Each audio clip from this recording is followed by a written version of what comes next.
Welcome back to this latest episode of Japan's Top Business Interviews. I'm your host, Dr. Greg Story, President, Dale Carnegie Tokyo Training Japan, and my special guest today is Masayo Nagai, who is the Chairwoman of APCO Asia Pacific, I guess, or Asia, or what would it be? Asia, not Asia Pacific, Asia. Okay. Asia. We don't have the office technically in Australia, New Zealand. Oh, so that's why you can't say APAC just yet. Yes. However, we have business and we have affiliates, but.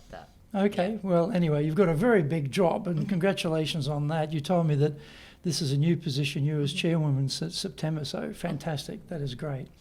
So, I'd be interested to go back and talk a bit about your background and how you got to this situation. So, go back and tell us the backstory on how you became the chairwoman of APCO Asia. So where did you start and what happened on the way through? Okay. Yeah. So I started my career as a reporter who covers politics. Oh, okay. Then I moved to Japanese Diet as a legislative aide.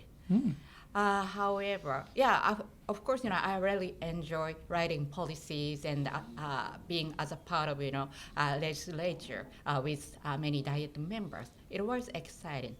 However, Japan is still male-dominant society, but at that time, many years ago, was it was very difficult environment for female to be in the a political arena, and I was many government officers misunderstood. I am just a clerk, lady, and so and also I couldn't find any role model in the policy staff and government officers and Diet members. Yeah. Probably still can't find them today because it hasn't improved much. Anyway, go on. Yeah, and then if I really wanted to be politician, so maybe things were different. However, I really wanted to be some policy stuff. So then also while I was working with Diet, I realized there was no function to communicate with the public, which deliver the right message about the policies. So always, media covers the more political, dispute rather than why this policy is important. Then in the US, I thought maybe press officers who used to work with Financial Times or New York Times, they work as press officers, and they have revolving door among media between media and the politics. And this is in the West, you mean? Yes. In Western countries, yeah. Yes. So then I decided to learn how it works.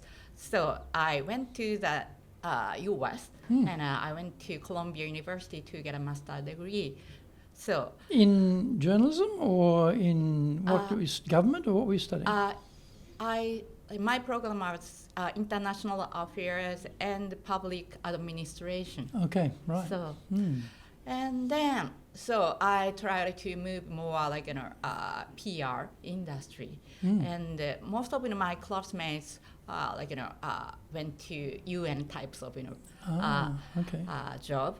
And however, some my friends recommended me maybe public sector's PR is lag behind compared to private sectors, and if you really wanted to get the practical experiences, you'd better go to agency to learn through public relations and public affairs. Then I experienced 9/11 in New York. Okay. So that is why at that time the U.S. economy was not necessarily good, and my value was market value is in the U.S. and in Japan totally different. I am not a native English speaker. I cannot write good press release in English by myself. So maybe I'd better go back to Japan to improve my career. So although I really wanted to keep working in the U.S., but I decided to go back to Japan. So how many years did you spend in the USA at that time? 2 years. 2 years, Just okay. for master degree. Right, And okay. in fact, until I went to grad school, I couldn't speak English. Well, I can tell you, your English is absolutely fantastic now. It's great. No. Yeah. So in fact, I started to many audiences know Japanese English education is terrible. Yeah. So that is why after I graduated from my university, I didn't have chance to speak English at all. At all, yeah. And so, but in order to go to grad school, I started to learn how to speak English. So that was already I became 30 years old. Yeah. So, yeah. So you come back to Japan after 2 years in the States. What happens then? Yeah. Then I started to work with PR agency. Which one did you choose? I chose Inoue. Inoue, Yes. Japanese one. I'm not Yes. sure about much Yeah. about Inoue. Inoue is kind of unique agency. Most of employees are Japanese. Only a few American people are there, but most of their clients are global companies. Oh, really? Okay. So, and also my specialty is public. So that is why Inoue made a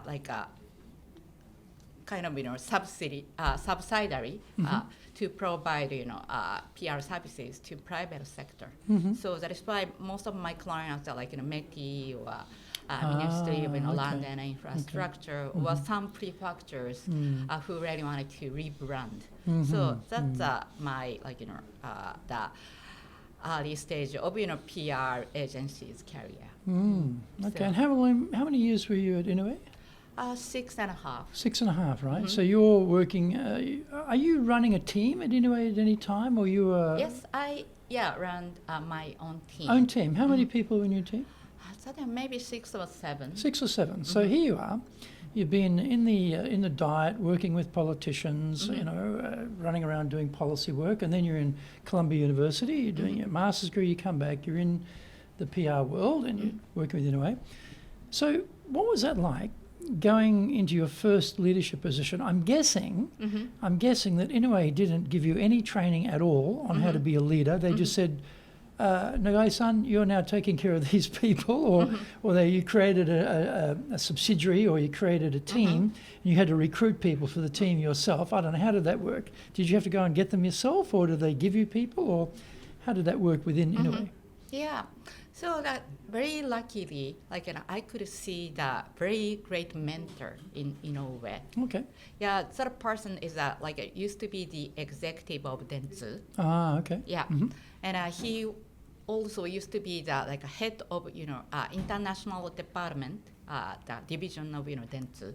So that is why he is so savvy to international business, and also he has a great leadership. So always he taught me how to be the leader, and especially I am kind of person who very stoic and severe to me sometimes. So that is why he taught me how to be generous to others and how to trust others, and so that was very interesting experiences. Yeah. And did you recruit the people into your section, or you were just had people sent to your section? The company sent me some people, but at the same time, I interviewed some members by myself. Oh, within the organisation. Yes. So you bring them from inside or from outside? No. Oh, from outside. Oh, from outside. as well. Okay, so you're bringing people in. Okay. That's always good when you get a chance to recruit people yourself, because you choose them, right? And so you did that for, what, 6 years at Inoue? was it? Yes. Yeah. And then what happens after that? After that, I decided to be a freelance. Oh, okay. The reason was, I got married. Okay.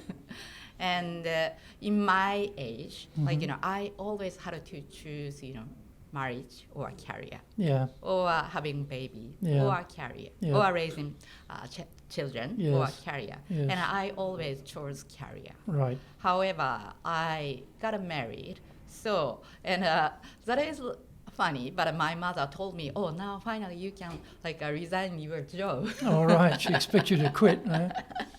Yeah, and yeah, it's not because marriage is not the reason I left Inoue. However, I realized maybe I ran so fast and so hard, so now I need to step back and think about what I really wanted to do. So. However, luckily, always, the former colleagues or former partners or the business partners or those people gave me a lot of, job. So a lot of, project. So that is why, I could work as a advisor of, Atami cities, the tourism and. This is Atami City, south Yes. of Tokyo, with all the on the ocean with the onsen, and Yes. I like it down there. It's very nice. Yes. Yeah. Yeah, at that time, Atami was not a popular. No. So, they are still, suffered from the how to say, the downside of an economy Yes. and Yes. no big investment, No. and people are so tired. So, but I tried to raise people how to PL, on property. So yeah, so even how to say, the very rusty area at that time, but still a lot of great things. So And so, how long were you a freelance? maybe 3 or 4 years. Okay, and then what happens? What happens? I was invited to a partner company. Partner or client, and they asked me, why don't you become my company's president? Wow, Yeah. So that's amazing. yes, and that company was very good company, more than 30 years history, and they never experienced, deficit. So, okay, maybe I can see the a different, how to say, the scenery if I become the president of that companies. What was the business that they were running? The the kind of interpretation or translation and conducting the big international conference. Oh, okay, right. Yeah. So that's pretty amazing. You go from being a freelance to, oh, by the way, come and join our company, and you could be the president. So you join them. So that but my business or my core competency is in public relations and public affairs. So I'm not familiar with conducting the big international conference or coordination of interpretation or translation. So that is why I hesitated, but it's a good opportunity. So that is why I started to work with the companies as a kind of the how to say, the senior members. However, once I started to work with them, I realized, oh, this is not my job. Not my job. Yes. Ah, Yeah. okay. The reason is the people are so nice, but how to say, sheep, very obedient. Ah, docile, passive Yes. type of thing, risk Yes. averse. Yes. Right, okay. Yes. Then I was thinking, what I can do next. But at that time, I got 3 job opportunities, or kind of headhunter came to me. Why don't you?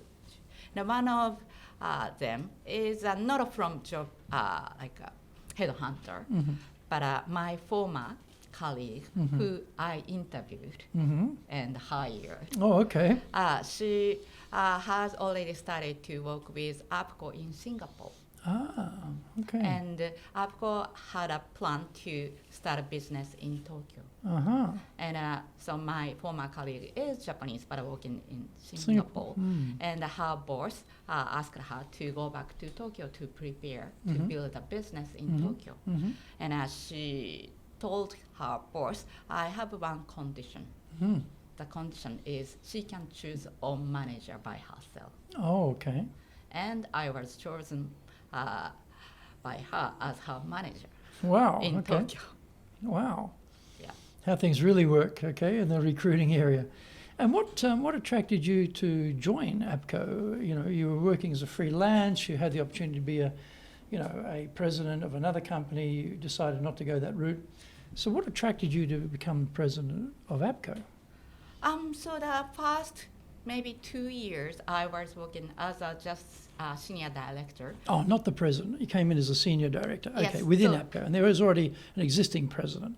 No, there was no president. No Of course, president. Okay. like Very unusual. we started the business in Tokyo from scratch. Okay. So too small at that point. Right, Yes, so that my Right. former colleague in Right. Inoue, Right. and I started Right. Tokyo business. Right. And we expand the business step by step. So what does APCO do again? APCO is doing public affairs, like more consultancy and advisory types of business to multinational companies, Okay. which looking for rule making or the kind of change the rule or engage with some Japanese policies or Japanese stakeholders. Those Sort of lobbying, has a lobbying aspect to it or no? Unlike the U.S., Japan is like a more the very hierarchy bureaucrats and also diet members and also we have Keidanren. So the more I don't say more complicated than U.S., but different. Different, yeah. So that is why, we sometimes engage with diet members directly. Is a kind of we can say lobbying, but at the same time, we try to influence to those legislators through other people or stakeholders. So we call them mainly advocacy. Advocacy, okay, all right. And so you're doing the job, you're building, I guess you're adding people, you're growing the size of the business. At what point do you become the president? After 2 years. After 2 years, right? So at that time when you become president, how many people in the firm? Yeah, maybe 5 or 5, 6. okay, so it's quite small still. Yes. And you've taken, well, I guess as a director, and there's a small group, so you're doing everything when you're in that sort of position. And then, so how long before you became the chairperson for Asia? Or chairwoman of Asia, I should 7 probably say. years. 7 years in that role, right? So, and how big is the organisation now? Now 16 people. 16 people, right? Okay. So what was challenging for you around, you're probably able to hire the people in yourself, which is always good because then they feel a real strong connection with you. But in terms of what things did you find worked well to get people engaged in the firm, to be really committed, to work hard? What things, you talked before about your mentor telling you to be, to be different in your approach to people, and you learnt that. But what things did you find worked well to engage people in the organisation? So the APCO Tokyo team is very unique. So we don't have a lot of Japanese passport holders. The American, British, who grew up in France, or Italian and Taiwanese, Chinese. We used to have Finnish, and so many It's like a little UN there, isn't it? Little yes, United Nations. It's so diverse. So what is that?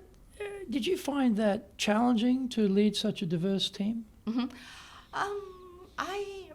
In fact, I really enjoy that diversity. The reason. Why is that?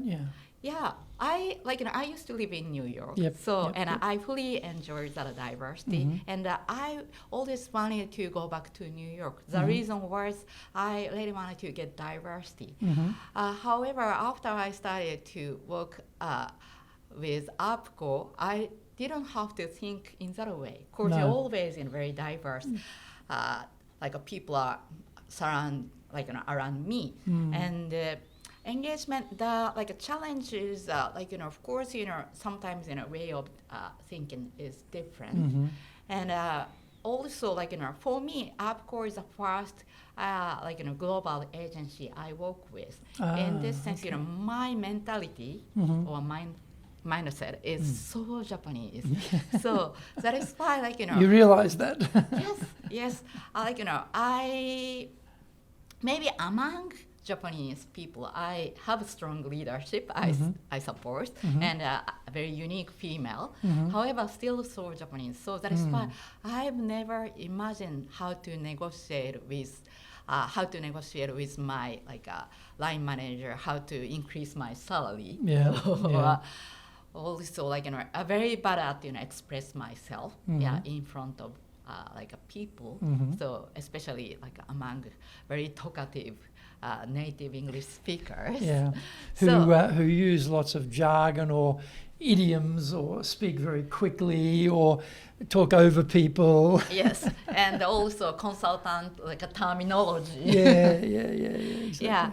So, however, I myself have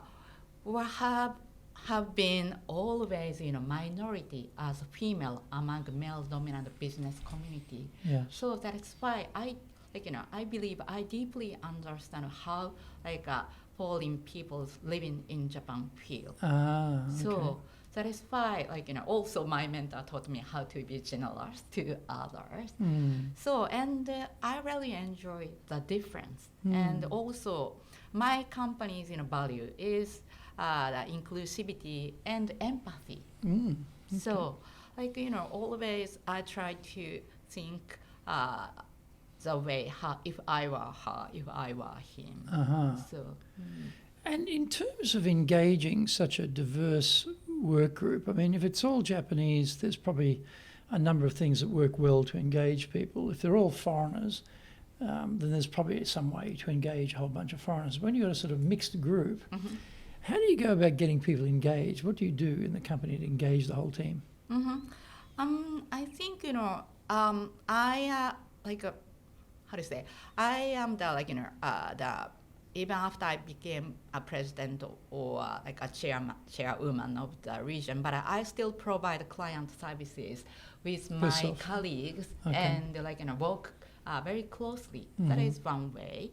Another is I always try to set a time to catch up with very junior to seniors. And having lunch or coffee or of course drinking, and even during COVID-19 I try to invite my members to my home or sometimes try to make time to communicate with them and share my experiences. And also I love to listen to my young people's stories, and they are much smarter than my age, and so I enjoy communicating with young members. So I believe of course my company has an engagement survey every year, and so always Tokyo's engagement is very high. Oh, really? I'm so proud of That's that. very good, because it's so unusual, when you have these global engagement surveys. In my experience, Japan's always, the bottom. APAC's always the lowest region, and then Japan's always the bottom of APAC. So the fact you've got high engagement scores is fantastic. And I guess probably also because you've got a bunch of foreigners working there as well, they're going to change. Because, if you have a scale of 1 to 10, the Japanese will choose 5. Right, exactly. But foreigners will choose 8 or 9 or something. The scale is a bit different, so that helps. That helps a lot. Japanese loves average. Yeah, so. It's pretty good. I'll give it a 5. And what about getting innovation? What things do you do to get new ideas, innovative ideas, creative ideas with the team? How does that work for you? What things work for you there? So I always try to pass that kind of authority and the budget to even very mid-level or young members, and give them try to make them sense the ownership. And in that case, even though they face some difficulty, if they have ownership to that project, they try to think how to solve the problems by themselves. That creates. So you're really delegating down a fair bit of accountability and responsibility. Yes. So. Yes. But of course, if they fail, I take all responsibility. I always what a say good clearly. boss you are. I love that. Of course, of course, behind the scene, I try to work hard, not make them, fail. So However, And what about as a group, though, as a collective group? Because, at that scale, at that size, you can do a lot with brainstorming or creative ideas or that time as a group, as a total group, rather than just the accountability or the delegation down. Do you do anything around that? Do you have any good brainstorming techniques you use or any good idea generation concepts that you use? so that sometimes that we get the training from the companies and to how to facilitate the meetings, those types of training, and also so I'm too old to remember the tools we use, the kind of board to put the post-it through online, and then gather the ideas, those types of things. We do quite often. Oh, good. Yeah. Good. So. Yeah, and I guess one of the things which is always a bit of a frustration with idea generation sessions is you spend all this time brainstorming, but your ideas never seem to get translated into action. It's very frustrating. You spend the time, you come up with some great ideas, and then nothing. I've been in those sessions. I remember I was in one session. We spent it about 3 days, and every single wall of this big room was covered in big, big large sheets of paper with ideas on them. It was an incredible session. But then the management never did one thing with any of that. It was such a disappointment later. I never forget that, thinking, gee, what do we waste our 3 days for here? So I guess the ability to take ideas and translate them into action is critical. So how do you think about that? Are you good at your company of taking these ideas and putting them into action so people feel, okay, that was worth it? Yeah, now now is a challenge I tackle right now. Exactly right now. There a lot. So recently we had a regional managing directors meeting with our CEO, and we discussed a lot how to develop more regional business in Asia, and also how to connect MENA and how to connect other part of the world. And a lot of our company recently got some acquisition, and through those capabilities, what we can do, those types of discussion we had, not 3 days but an entire day. And I now I'm working hard to follow up those discussion and divide members and make a task force and assign two managing directors for each task and add some and a kind of a mixture from the a different market. And then that's what I am doing. But each managing director has different ideas, and I also a CEO gave me the different feedback.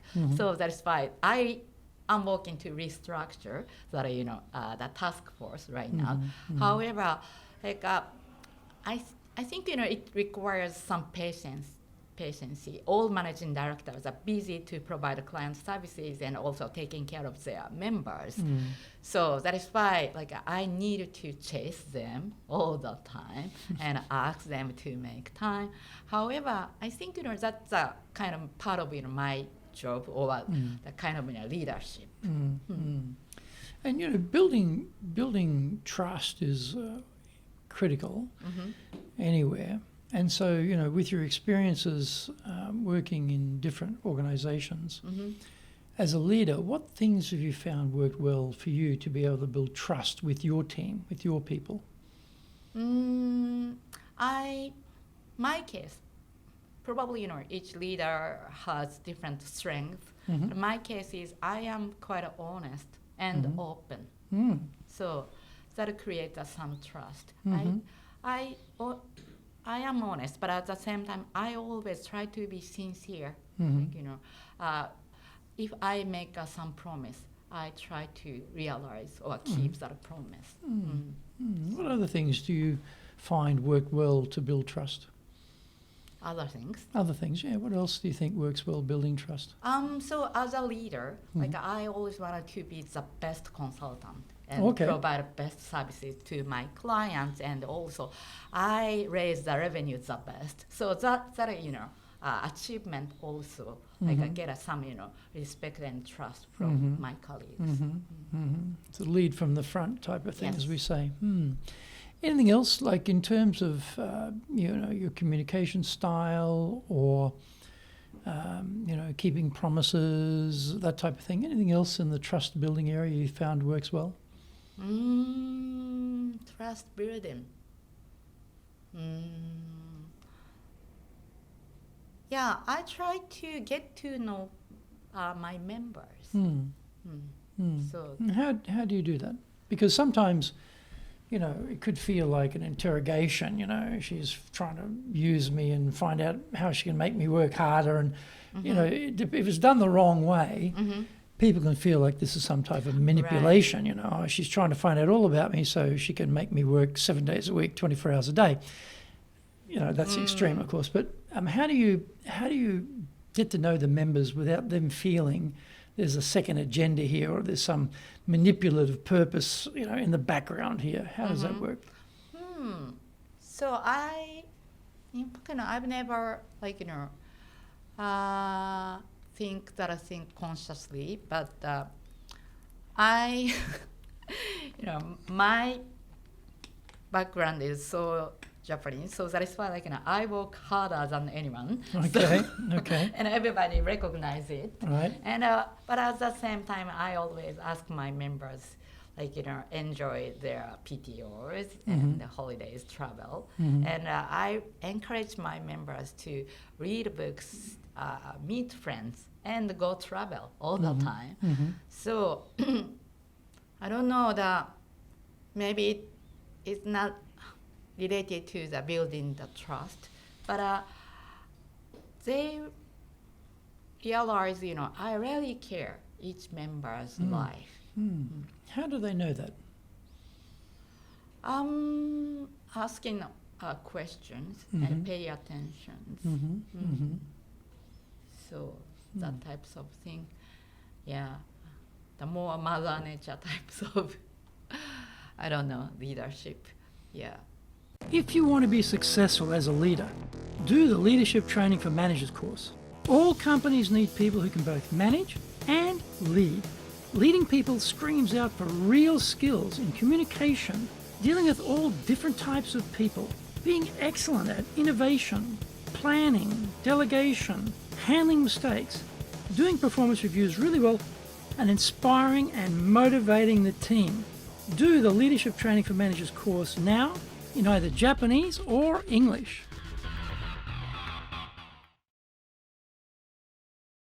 Are you doing business with Japan? Do you really know how things work? Japan Business Mastery provides the answers. Do you have the right networks and know how to create them? Do you know how to get on the same wavelength with Japanese buyers? Do you know what being trustworthy looks like from the Japanese perspective? Japan Business Mastery is based on more than 30 years' experience in Japan and will become your go-to guide. Want to succeed in Japan? Buy Japan Business Mastery now. So what about culture? You have APCO Global culture, then you have APCO Japan culture. Obviously it's going to be Japanese cultures here. They've got a lot of foreigners here though, so interesting. How do you go about building an APCO culture in Japan? So that we are so diverse. So that's why we always try to respect to each other. And for example, even very short time, but every morning we have Scrum meeting, and if some it is okay to share if someone is overwhelmed by some burden, so they can delegate. That space we make. Okay. So. Is there a structure to the Scrum meeting? Do you have a typical structure for that, or no structure? How does it work? A very rough structure. So what's the rough structure? How does it work? And every day someone leads that Scrum. Yep. Okay. And also the maybe three things like deadlines or something. So like I need some people's attention, and also like a going out schedule, and also like a task who wanted to share or delegate others. Those like a quite a rough structure. Okay. Is everyone back in the office now, or are you remote, or how's it working? The kind of mixtures, like young people wanted to go back to the office. Young people want to go back to the office. Interesting. Some young people not necessarily, but the reason is now is a good weather, but during winter, the electricity is expensive. Expensive at home. They want to spend their time. Save the money. And also maybe for juniors, the place is not so big enough to separate work and life. So that is why they tend to come to the office. While mothers really wanted to stay. They like that. Yes, like of course. Flexibility. Manage so many tasks. So.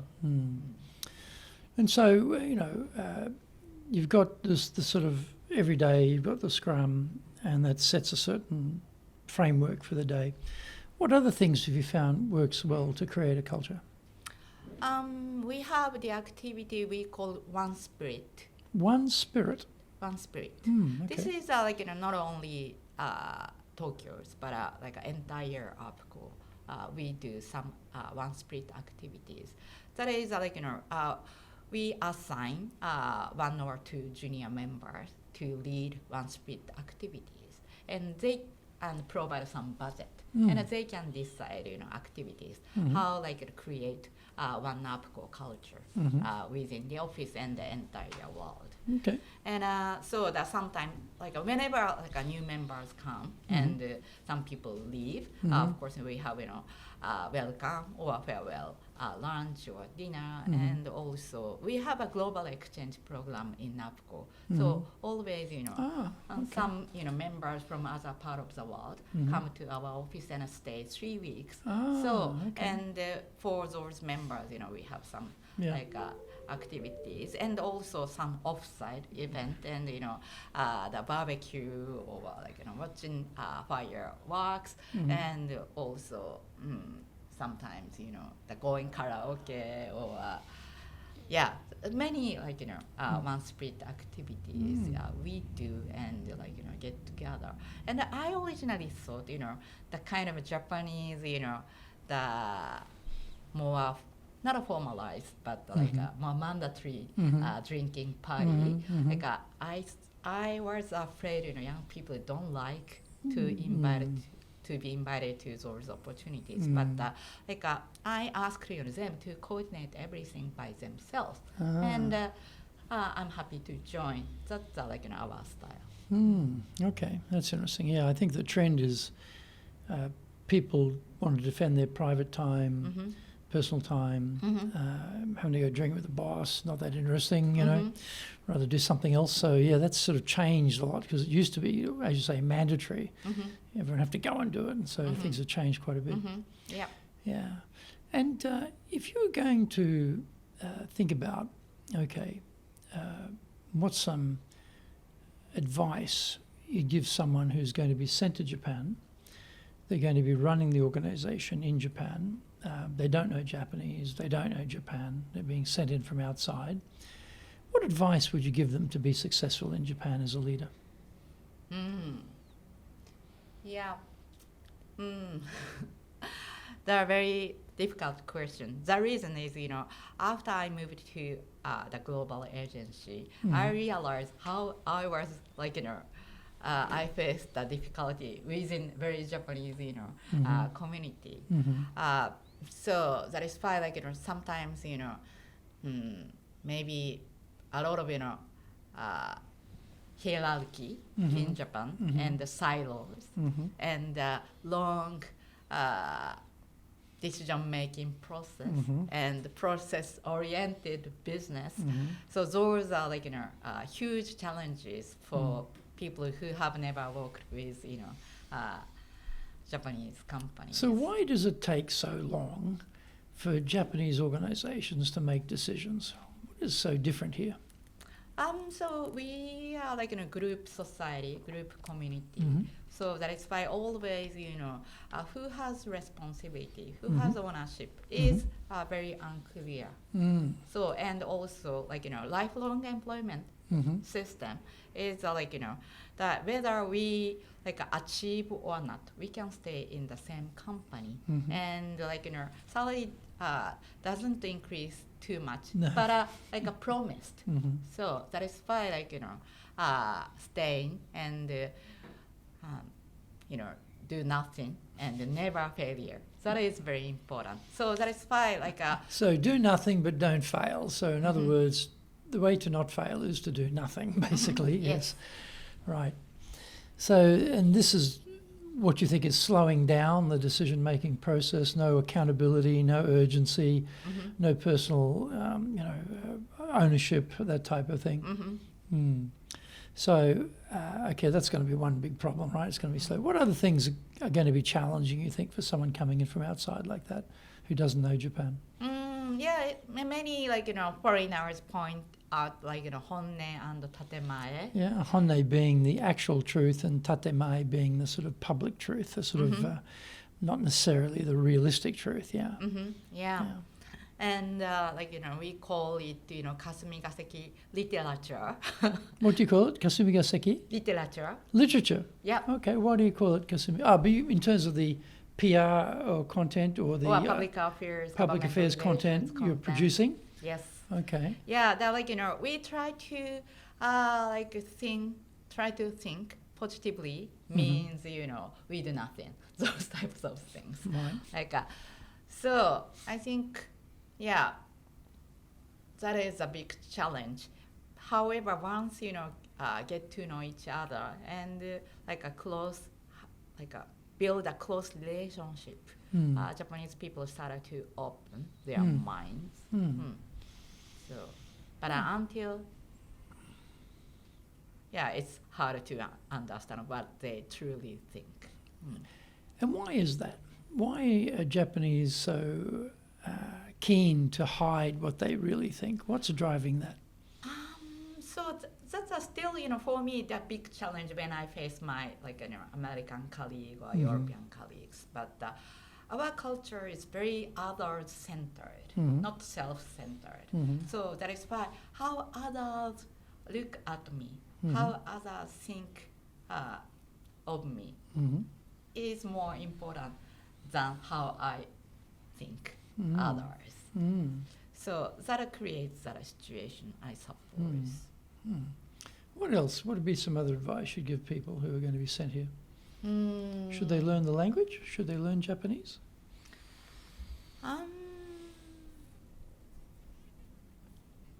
Yeah. Like, maybe showing the interest to Japanese, the culture, including business, is important. Like, I even, of course, very, the more inclusive community. However, still I sometimes, the company, especially for American or European people who stand by the company from other part of the world, the company is too much U.S. centric or too much, Western centric, and we are sitting far east. Yes. So and feeling isolated. Yes. So that is why if the non-Japanese leaders come to Japan and this is my personal view, but some expats behaves like as experts. Oh, okay. Like just passing Japan, and they try not to understand Japan, try not to connect others, try not to achieve something in Japan, and just passing and playing on roles as expat. However, if show some interest and try to achieve something with Japanese colleagues in Japan, that attitude makes Japanese people encourage and empower and makes them impressed. I think. And so what other things? What's some things they should not do? What are some things they should avoid doing?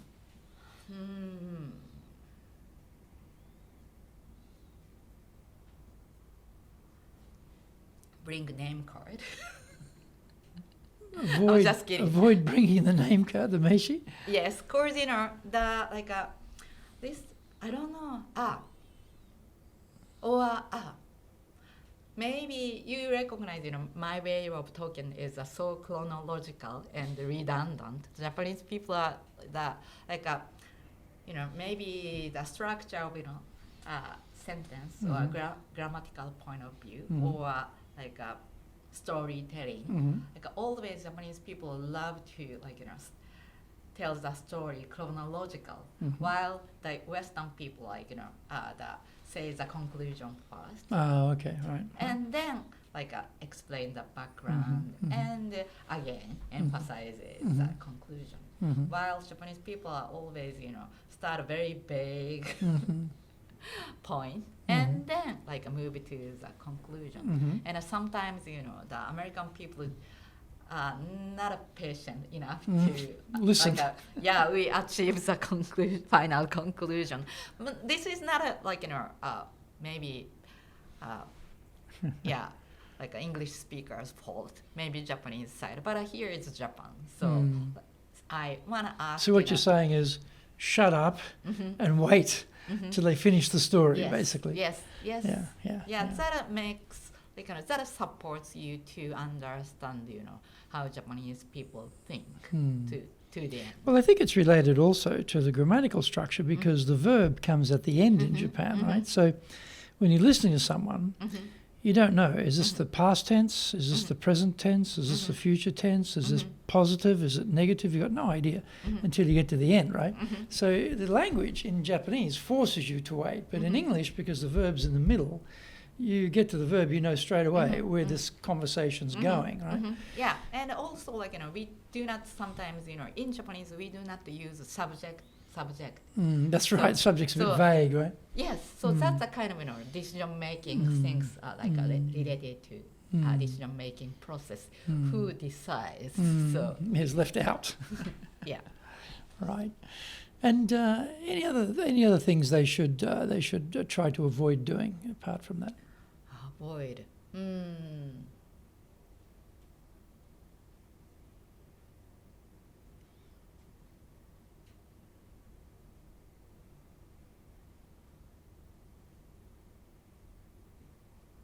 I don't know that I have been in a global community in Japan almost 10 years, so that's why I wanted to say to Japanese, what you should avoid, but to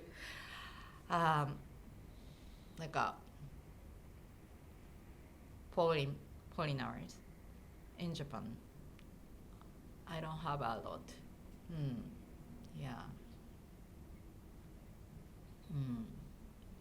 But Japanese people are very shy compared to Westerners. Of course, among Westerners, there are some shy people, but I think it takes some time to open their mind. So that is why, be patient. Yeah, that's always a good advice for foreigners dealing in Japan. Be patient. So let's talk a little bit about being a leader as a woman.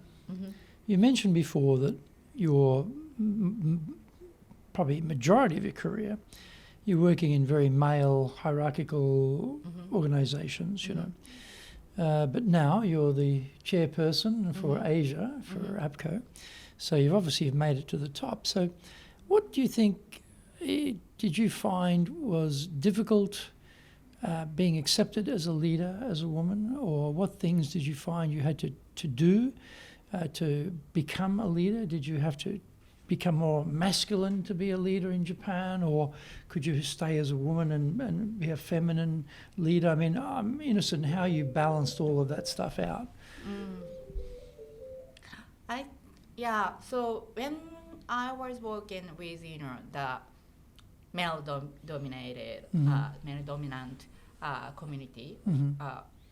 So still, many my stakeholders, like the politicians or media, or like the big trade organizations. Those people are like men, and I pretend like a very gentle, like not obedient, but very, how to say, I step back. Okay. Yeah, in order to go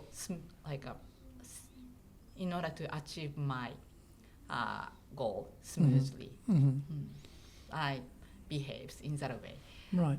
That is maybe not a good thing, I suppose. That created, the, how to say, bad situation for younger generation. However, in order to survive, I didn't have choice. So that is why I could survive in Japanese business community. However, like when I communicate with my other colleagues in the region, like I sensed I needed to show more like a strong leadership in front of them, and I've never showed strong leadership or like the kind of, how to say, the let's go, follow me, those types of things is not my leadership style. And in fact, when I took my new role, I had some struggle, like whether I should change my leadership style or not. Yeah. So, however, my company's value is inclusivity. If Japanese female communication style is not a strong leadership style, and always just share my ideas and listen others' idea and try to find the middle ground and create the consensus. Those types of leadership style doesn't work. It's not a true inclusivity. So that is why I should keep my own leadership style. So even to the members who requires maybe strong leadership, who expects me to show strong leadership. However, strong leadership is I don't know, that just having confidence doesn't mean like a strong leadership. So sometimes listen to and always sincerely think about each member's like a growth and success and how to shine my members. That is my leadership style, and I don't have to change even in front of my colleagues from the West or other part of the region. And so, in terms of what I heard you say before was you have a very powerful drive inside you, and your mentor's sort of saying, like, just calm that down a bit and be more focused on the people. But that drive obviously has pushed you through your career. But what you're saying, I guess, is as a woman in Japanese hierarchical male-dominated society, there's no room for a woman to be doing that because that's what men do. And women are supposed to be subservient or follow or be quiet or something. But somehow, I guess you've managed to navigate between those things, I suppose. So what do you think? Is there a... And they have this discussion in the West about a female style of leadership which is different to a male style, which is maybe more consultative, maybe more collaborative, maybe a different approach. So what do you think? Do women in Japan, if they want to become leaders, have to be like men and, drive to become a leader and have that strong drive? Or can you become a leader in Japan as a woman by doing it a different way? Or the society just doesn't accept that. There's a male model and that's it. What do you think? I think, maybe not only because of, the hierarchy, but also more like, culture or mindset. impact to our behavior as a leader. Mm-hmm. So, and also like a female by themselves, by myself, I sometimes like have own like a gender bias. So yeah, of course I didn't get a lot of opportunities compared to male in my age, but at the same time like I put something by myself or that kind of barrier. Oh, I cannot do that by themselves. But at the same time, I like the reason I could go to grad school in the U.S. was I didn't family I needed to like feed, and also I the company didn't expect me anything like to become the future leader or a getting good position. So that is why I could be always choose like a path by myself. That is a kind of a privilege for female at this environment. I guess that's right. The expectation of women is so low. Yes. They're not really thought about. So that does give an ability to jump out from the male structure. You have to have your senpai's relationship, and you have to have a patron, and you have to care about the politics inside the organisation and blah blah blah, which I guess is very, very restrictive for anyone, male or female. But what you're saying, I guess, is that as a woman, you could find a way out of that and try it from a different approach. Yes. So if you had some advice for other women who are watching this podcast, you mentioned before that you didn't have any role models or mentors, but I guess today there must be more of them. Are there any women that you look at in business who you would consider would be a role model today? Who you can identify, some leading Japanese president or some woman in Japan today, you would think, oh, she's a great role model for women in business in Japan. Anyone come to mind? Anyone? Anyone? Yeah, one of my role model is Teruko. Teruko is in fact she's younger than me. But she is a director of international affairs of Keidanren. So she she has been working with Keidanren probably entire her career. Wow. Okay. So that means she is working always very the very Japanese CEOs and. Also, I don't say she fight against those people, but she's very flexible. She's very flexible and nice to others, and she is very international. So, and but at the same time, she can deal with very Japanese things well. And she is a leader of Girl Scout in Japan. Girl Scouts in Japan. Yeah, president of Girl Scouts. President of the Girl Scouts in Japan. Okay. Yeah, and also a board member of Global Girl Scout. So I respect her, and she is true role model. Okay. Yeah. Of course, there are very successful American female leaders, and of course they are so great. But sometimes I sense here's not America, so that is why your style is great, but maybe if we do with the very flat pace doing the same things, it doesn't work. That's it's not a complaint, but I just feel the difference. So that is why I wanted to raise a Japanese role model who does know both the good side of a US or Western style and the good side of Japan. Then integrate and realize. What about some advice for women who want to become top leaders in Japan? What advice would you give them? So don't be afraid to fail. Don't be afraid to fail, okay? Yeah, of course, failure is the always the seed of success.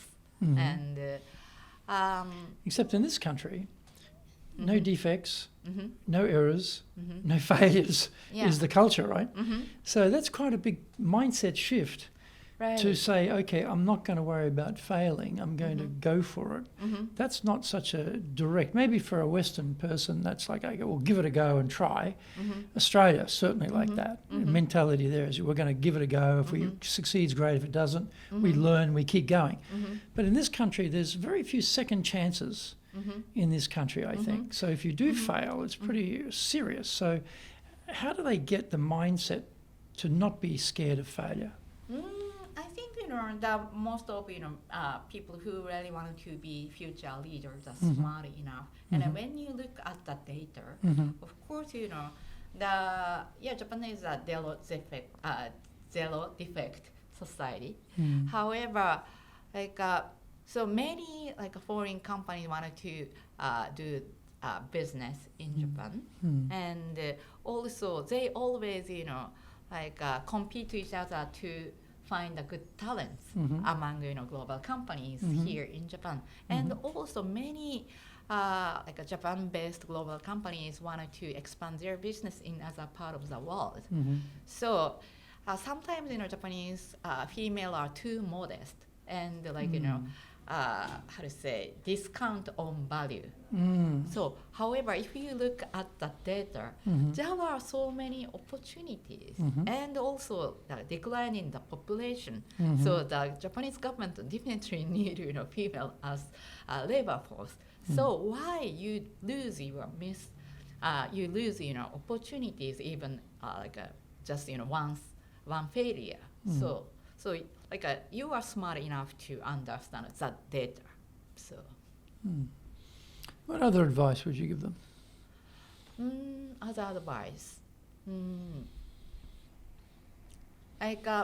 always being giving to others. Okay. Mm. Mhm. So I think of course not only in Japan but all over the world there are the types of saying, Mhm. but I think giving something, even we don't ask any reward, Mhm. but Mhm. to the end Mhm. comes back to Mhm. our own self. Karma. Karma, right? Karma. Karma will bring it back to you. Yes. Good karma. Cause and effect. Mm. Yes. Mm. Yes. So that is why, without asking reward, giving something to others makes you feel good, but at the same time, to the end, I think you can get a great achievement. Mhm. One more piece of advice for women who want to become leaders in Japan. One more. One more.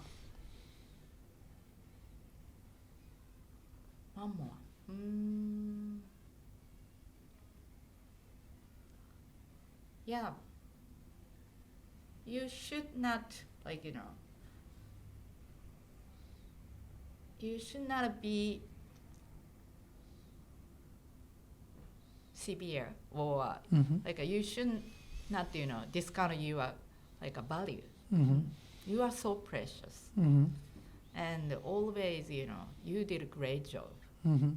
and you have huge potential, Mhm. and a great future. Mhm. So I think so. Actually, I was reminded the other day, I was attending a German chamber event, and there was a lady there.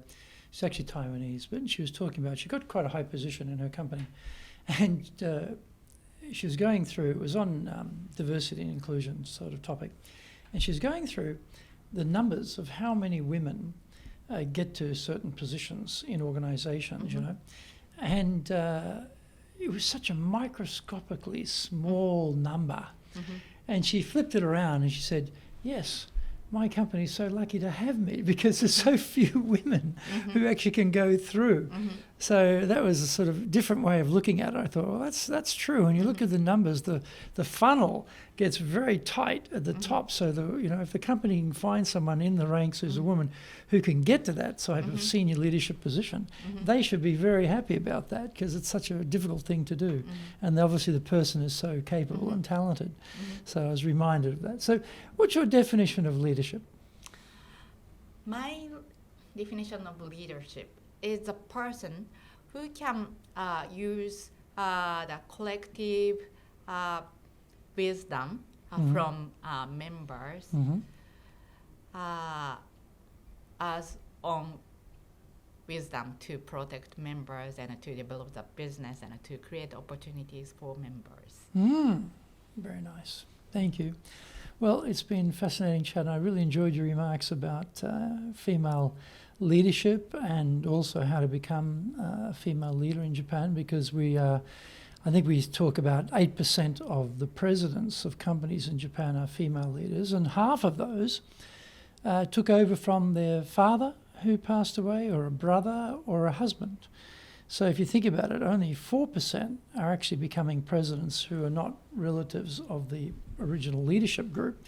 So it's a pretty small number for a country of 122 million Japanese and 3 million foreigners. So we've got a lot of opportunity here, I think, to see more potential from women to contribute to all areas in society, but particularly in business. And I think you're a great role model for a lot of women watching this today. So thank you. Thank you. Thank you for joining us. Thank you very much. And please join us again for our next episode of Japan's top business interviews.